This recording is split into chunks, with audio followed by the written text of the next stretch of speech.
Paulo.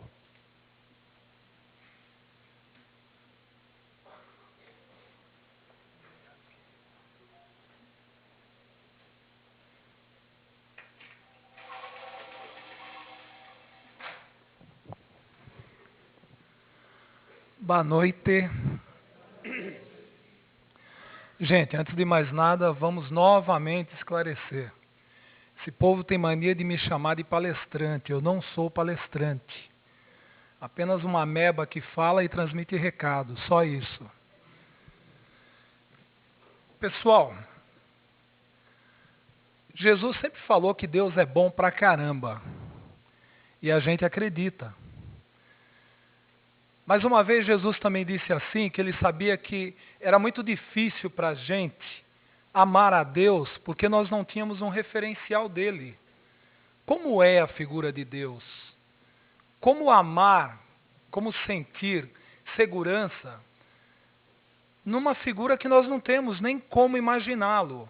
Apesar que muita gente pintou um monte de quadro de Deus, um velhinho de barba branca, que segundo muitas rezas está lá no topo do universo, sentado num trono, apontando o dedo para todo mundo que erra. E o pior é que além de apontar o dedo, castiga pra caramba. E eu sempre, quando vou me referir a essa lei que está no Livro dos Espíritos, que no Livro dos Espíritos nós temos as leis naturais, e eu sei que todos vocês já leram o Livro dos Espíritos várias vezes. Se tiver que subir aqui e falar de cada capítulo, vocês vão saber, porque vocês decoraram tudo.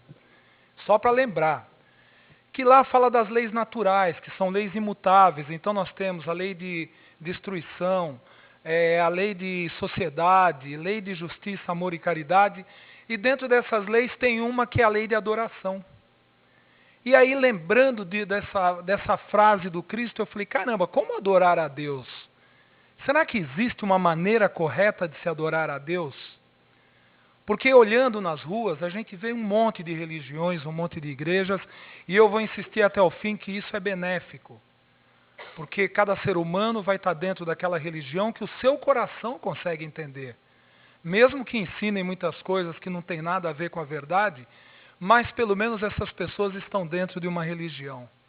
E às vezes eu passo lá e eu vejo terça-feira de libertação e adoração. Outro dia eu vi numa igreja, a mão de Deus está aqui. Aí eu pensei, se ele for canhoto que nem eu e mandar sua mão direita, nada de cheque. Em outra eu vi lá, a igreja do Deus forte. Eu falei, bom, se tem o forte, tem que ter o médio e o fraco. Ou seja, são coisas que a gente vai vendo e pensando como adorar a Deus com essa diversidade total de deuses. Uma vez uma pessoa disse assim para mim, a primeira impressão é que fica. Ou, quando alguém nos apresenta alguém, dependendo da maneira que é apresentado, a gente não fica muito feliz, fica. Por exemplo, uma situação bem corriqueira.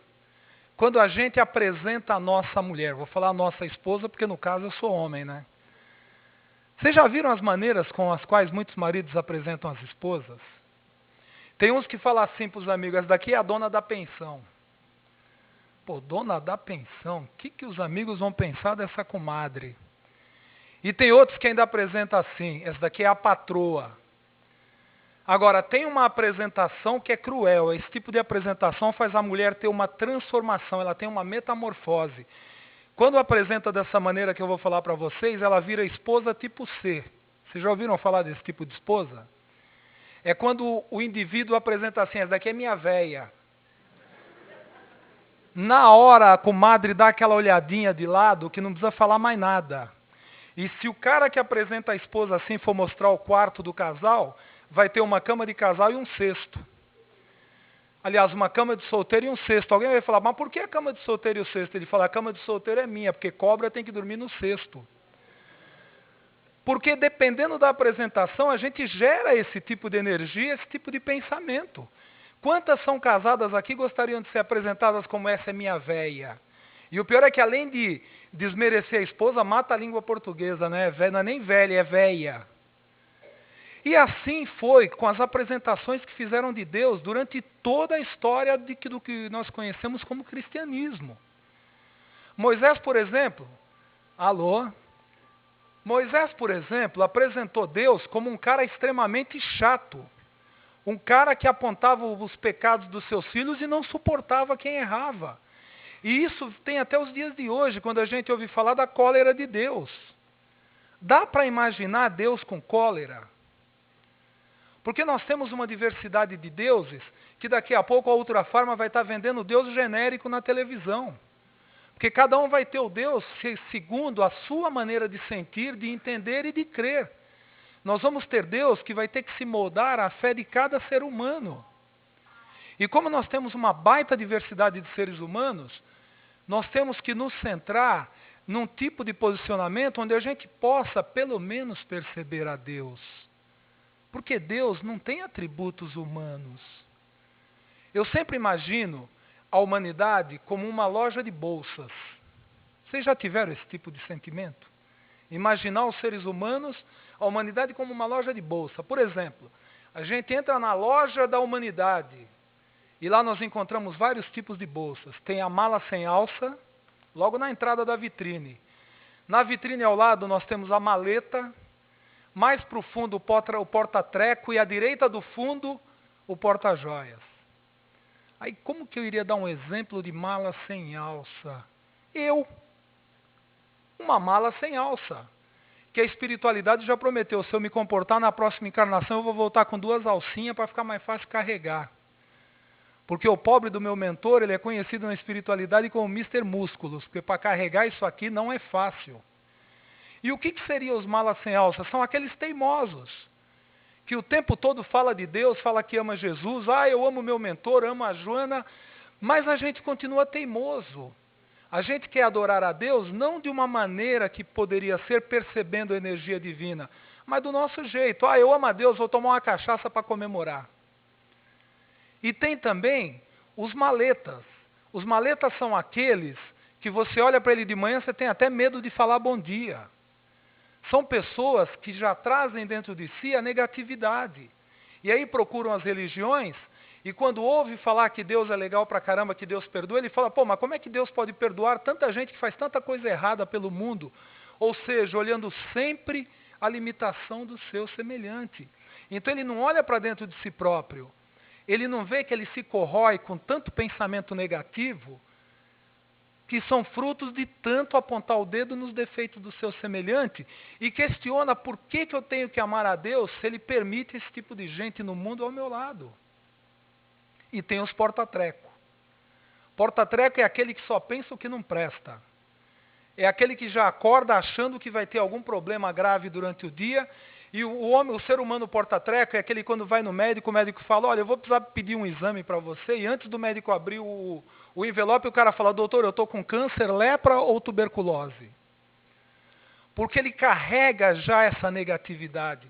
Aí eu pergunto, como é que um ser humano que só consegue pensamentos negativos pode adorar a Deus? Se ele não consegue amar a si próprio. Porque primeiro, nós temos que entender a Deus.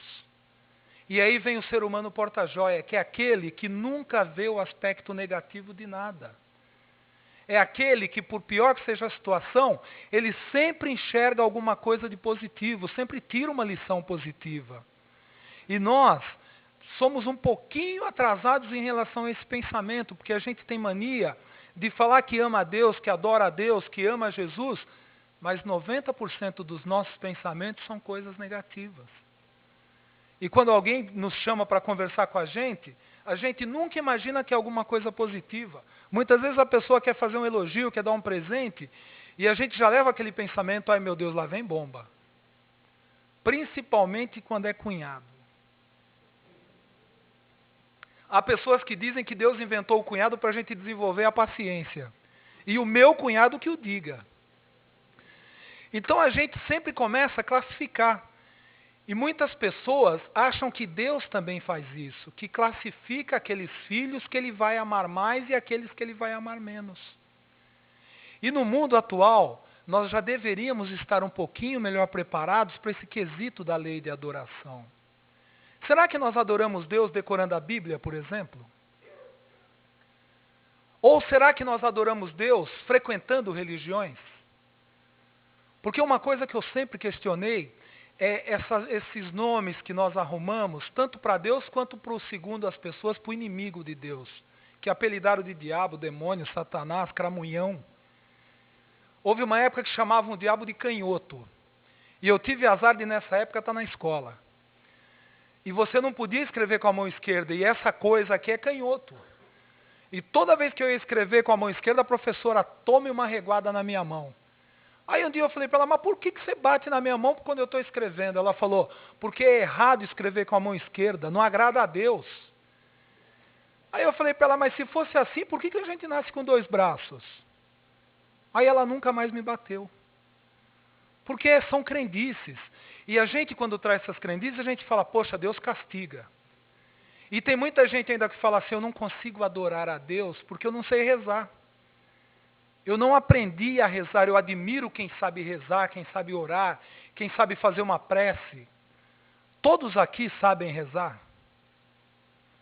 Todo mundo aqui sabe rezar? Levanta a mão quem sabe rezar. Mas vocês mentem, todo mundo concordou com a cabecinha, na hora de levantar a mão, não, não fica bem, Deus está vendo. Depois ele vai me pegar no pé. Por que eu perguntei isso? Porque para muita gente, amar a Deus, adorar a Deus, é fazer aquelas orações que não acabam mais. Sejam sinceros, vocês conseguem ouvir um terço do início ao fim? Eu não consigo ouvir nem o começo.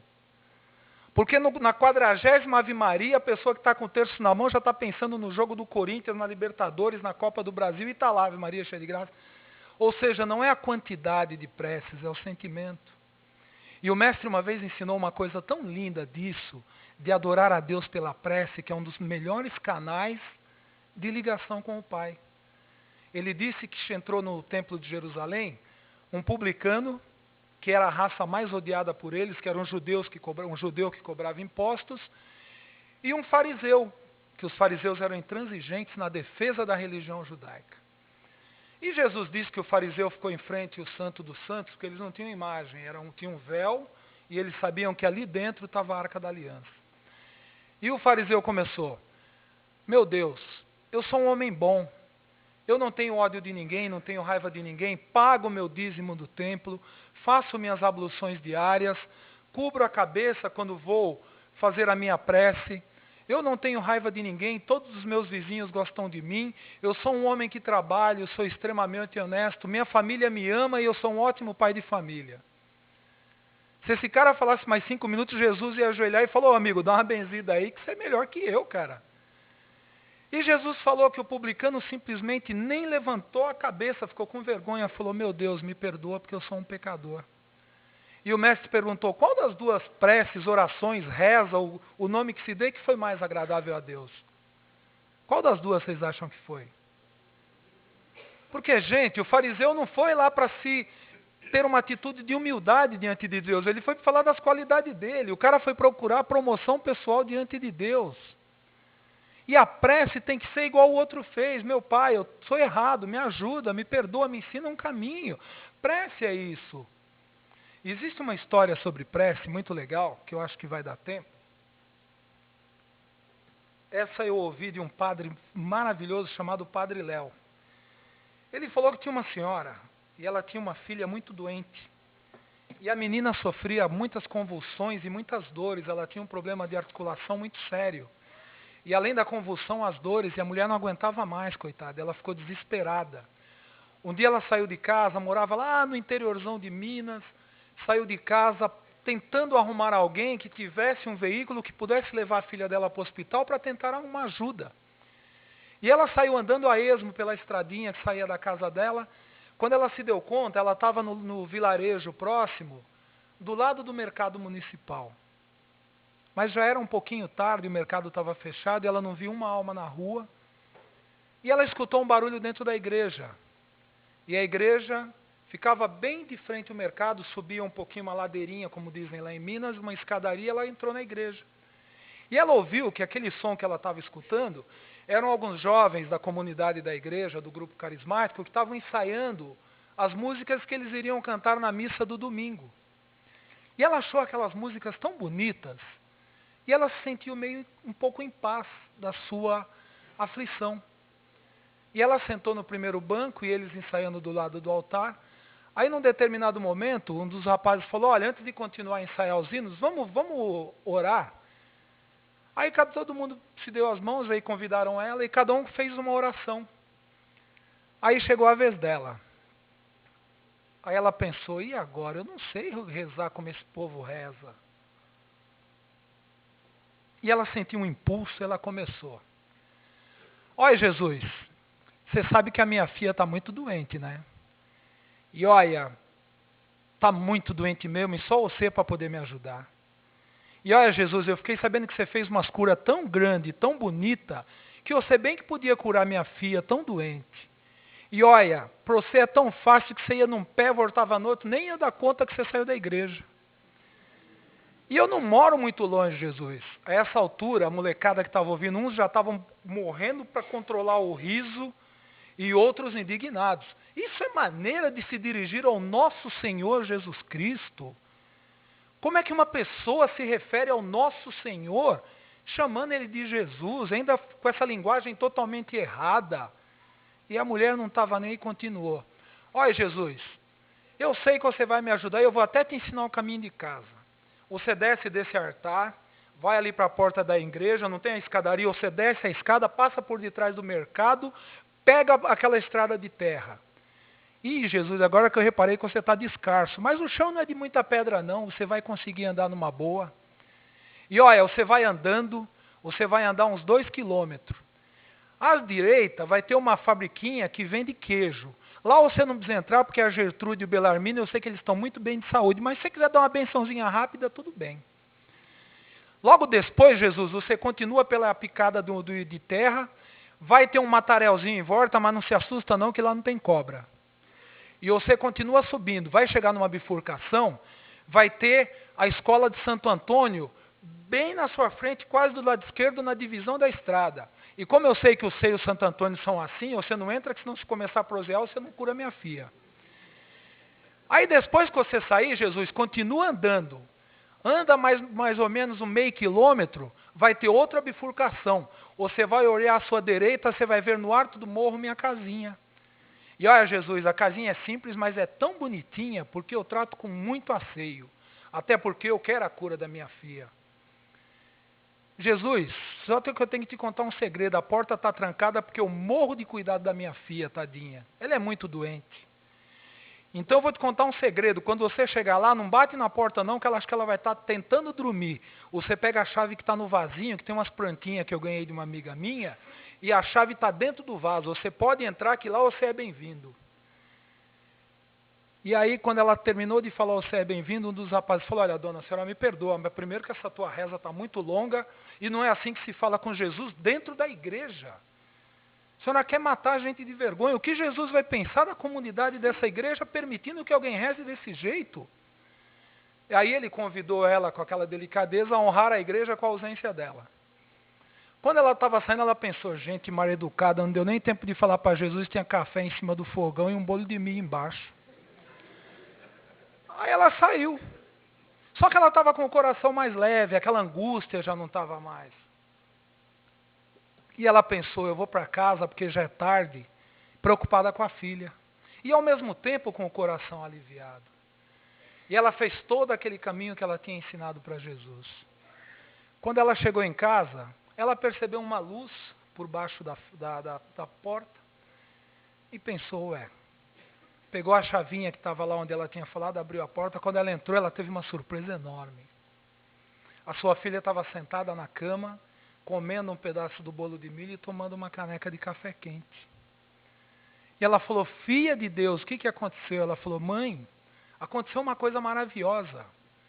Eu até pensei que era a senhora que estava abrindo a porta, que eu estava deitada, e eu pensei que era a senhora e tentei levantar, e de repente entrou um médico, mas tão bonito, mãe. A roupa dele era branca que chegava a brilhar. Mas eu nunca vi esse doutor aqui no vilarejo. Ele tinha um zóio que brilhava tanto, mãe. Era um azul que parecia o azul do céu. E quando ele entrou, ele deu um sorriso para mim, que aquele sorriso me deu uma força tão grande que eu consegui levantar da cama. E ele chegou perto de mim, mãe, me puxou pelas mãos e disse, Mariquinha, você não tem mais dor e nem doença. A tua mãe me pediu para vir aqui. E quando ele segurou minhas mãos, meu sangue parece que ferveu dentro de mim, e eu senti um calor e um desejo enorme de sorrir e até de dançar, mãe. E ele disse que ele não podia ficar muito tempo, que ele tinha outros pacientes para visitar aqui mesmo.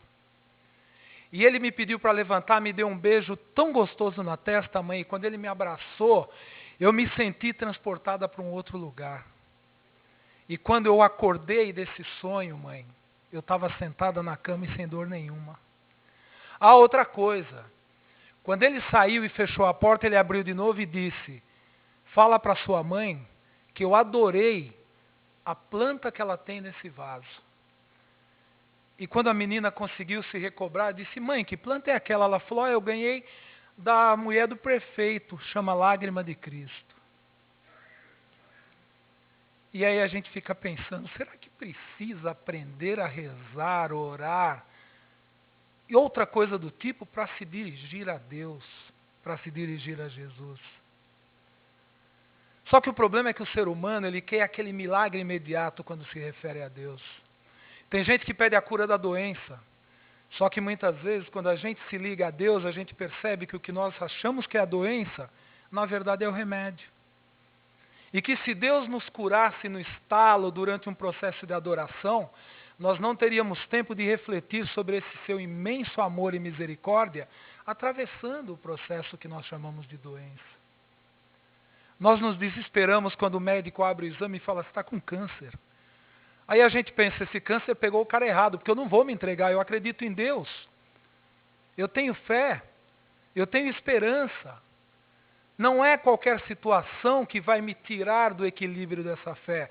Porque enquanto nós acharmos que Deus está lá no alto castigando o pecador, a gente nunca vai ter esse alicerce.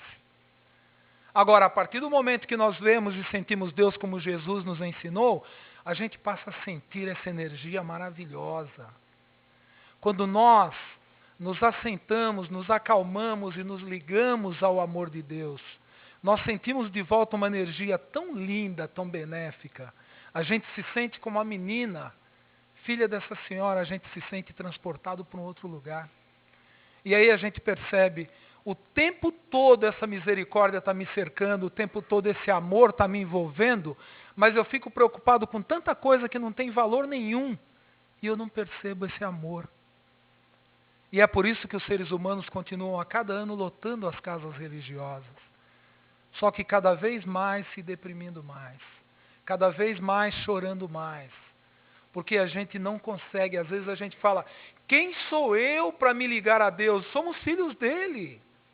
E filhos muito amados. Deus sabe o nome de cada um de nós, sabe das necessidades de cada um de nós.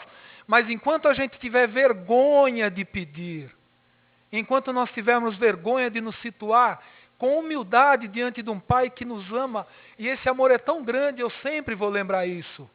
Os Espíritos dizem que o amor de Deus é tão grande que nenhuma língua da terra consegue exprimir esse amor. E está aí à nossa disposição. Adorar a Deus é acordar com alegria. Adorar a Deus é agradecer pela chuva, pelo sol, pelo frio, pelo calor. Adorar a Deus é agradecer pela aquela única peça de roupa quando a gente abre o guarda-roupa. Pelo único par de sapato, pelo arroz com feijão e ovo, isso quando tem o ovo.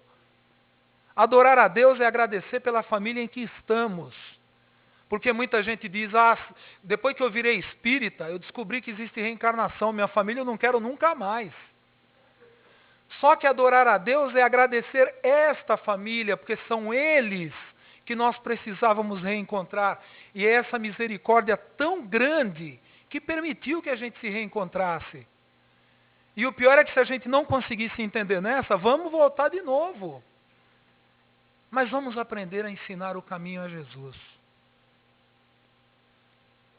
E eu acho que vai dar tempo de recitar uma primeira parte de uma música que eu acho maravilhosa do Roberto Carlos. E não fiquem assustados que eu não vou cantar. Essa voz aqui não serve para cantar nem o bingo da igreja. Mas eu lembro a letra, que é maravilhosa, e é uma maneira fantástica da gente adorar e se ligar a Deus. Quando ele disse assim: hoje eu estou tão em paz comigo, parece até que não faz sentido o que eu tenho chorado, o que eu tenho sofrido. Hoje, olhando o céu da minha janela, e no meu coração a presença tão bela de Jesus sorrindo e dizendo para mim: vem, deposita em minhas mãos todos os teus problemas. Levanta esse olhar, não chore, não tema. Não perca essa fé que você tem em mim. Quem vem a mim se alimenta do pão da vida. Quem segue os meus passos não sente as feridas. Tem a paz que eu dou. É feliz, enfim. Senhor, perdoai meus pecados, me aceita ao teu lado. Me deixa tocar no teu manto sagrado, e a graça que eu peço terei na sua luz. Senhor, quem sou eu para que entreis na minha morada? Mas um fio da tua luz, numa telha quebrada, ilumina uma vida, para sempre, Jesus. Que prece maravilhosa, que nós não precisamos decorar nessa mesma ordem. Basta que a gente se refira a Deus como filhos que sabem que são amados. Tem um jeito de se posicionar para adorar a Deus? Tem que ser ajoelhado? Não, de maneira nenhuma, porque não adianta ajoelhar o corpo e o espírito orgulhoso ficar em pé. Tem que cobrir a cabeça? Por quê? Por que nós temos que ter vergonha do nosso Pai nos olhar o rosto? Tem que fazer alguma prece, algum ritual? Não, o único ritual que precisa é ensinar o endereço do coração para Jesus. Tem que ter religião? Também não. Porque uma vez Jesus disse: amai a Deus sobre todas as coisas e ao próximo como a ti mesmo. Essa é a religião. E o interessante é que ninguém prestou atenção quando ele disse amar ao próximo como a ti mesmo. Porque se fosse esse próximo ser todo mundo, Jesus teria dito: ama a Deus sobre todas as coisas e ao teu semelhante como a ti mesmo. Por que ele disse ao teu próximo? Porque adorar a Deus acima de tudo é exemplificar dentro da nossa família isso que nós dizemos ser nas ruas e nas doutrinas. E eu vou invadir 3 minutinhos para uma mensagem que eu acho que vai servir legal para a gente já começar a adorar a Deus a partir de amanhã cedo.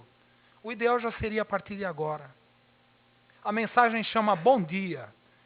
Saúda o teu novo dia com disposição e trabalho. Ergue-te sempre da cama, respirando a longos haustos, e deixa que os pulmões se inundem da brisa fresca que te anuncia um novo momento.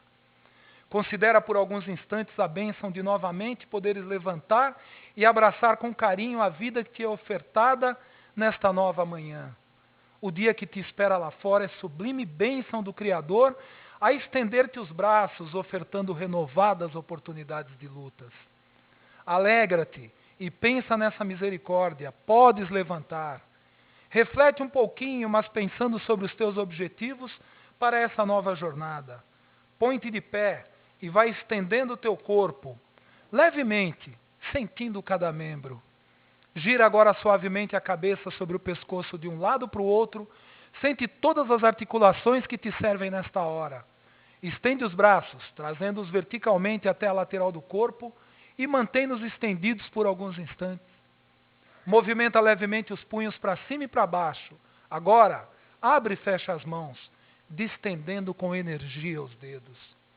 Volta os braços para a posição normal e dobra o tronco sobre a bacia de um lado para outro, levemente, indo ao máximo até as laterais do corpo. Retorna e flexiona as pernas, dobrando-as uma a uma para baixo e para cima lentamente. Segura nas mãos as pontas dos dedos dos pés por 3 minutos cada um. Dobra os joelhos, indo até o chão, e levanta-te. Lentamente, por umas 10 vezes. Enquanto isso, faze com que os braços estejam suavemente colocados sobre os quadris. Abre levemente as pernas, deixa a cabeça solta sobre o corpo e permite que os braços caiam relaxadamente. Deixa-te solto por completo. Fecha os olhos. Respira suavemente. Nesse instante, faze a tua oração agradecendo a Deus por toda a dinâmica da tua vida. Considera agora a tua saúde. Observa a harmonia do corpo, esse patrimônio divino que o Senhor te confiou, através da indulgência da reencarnação. Este é o teu corpo, um santuário divino, sublime bênção, a ofertar-te continuamente alegrias da vida, sugerindo em tudo a grandiosidade maravilhosa de Deus a se manifestar em ti. Alma querida, não te importes caso sejas um paraplégico, tetraplégico ou aleijado, tendo cumprido só a mínima parte da nossa mentalização. O importante é que estejas vivo, desfrutando das muitas oportunidades que a reencarnação lhe tem permitido. Louva o teu dia com toda a força da alma, pois ele é único, é o teu presente embrulhado no papel do hoje. É a oferta de Deus ao teu progresso. Por isso mesmo é o mais importante entre todos os outros. Levanta o corpo. Se não o puderes, levanta-te pela alma. Agradecido, reverencia ao Senhor nosso Deus. Abre um sorriso, vê com amor tudo à tua volta, revestindo-te o caminho em maravilhosa sinfonia de beleza e alegria. Sorri, pois esse é um tempo que foi dado por Deus. Alma amiga, o importante é o que dias que se inicia traz novamente as bênçãos da vida. Continuas vivo, resplandecente e reencarnado, usufruindo o tesouro do maior dos patrimônios, a tua própria vida. Agradece a Deus agora por ela e considera a sublime chance de que te é ofertada, colocando-te imediatamente a postos para o reinício das novas lutas, glorificando ao Senhor nosso Deus em cada mínimo ato dessa tua nova jornada. Em tudo, faça-te um reflexo do Pai, a espelhar a magnitude da vida. Assim, tem sempre um bom dia. Esse livro de Superando Desafios foi escrito pela irmã Sheila através do Jairo Bacelar. E que nessa noite eu possa deixar para vocês, além de um grande beijo, além da gratidão pela paciência de me ouvirem, que cada um de vocês, e eu e todos os meus irmãos, tenhamos em Deus nosso Pai, além da fé e do agradecimento, muita alegria. Fé em Deus não é aquela cara carrancuda de beato. É, acima de tudo, muita alegria. Principalmente quando nós estivermos passando por um momento de dificuldade. Muita paz, muita alegria. Um beijo no coração de cada um. Muito obrigado.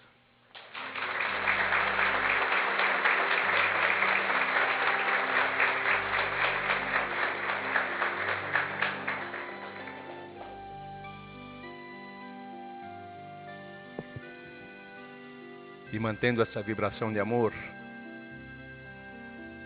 sabedores que viemos aqui para ser felizes, praticar o amor, a caridade, a solidariedade, a fraternidade. Pai nosso que estais no céu, santificado seja o vosso nome, venha a nós o vosso reino, seja feita a vossa vontade, aqui na terra como no céu. O pão nosso de cada dia, Pai, dai-nos hoje e sempre. Perdoa, Pai, as nossas dívidas, na medida que nós perdoamos os nossos devedores. E não nos deixes cair em tentações, mas livra-nos de todo o mal, porque Teu é o reino, o poder e a glória para todo sempre. E que a luz do Cristo vos acompanhe até suas casas. Tenha uma ótima semana. Uma boa noite.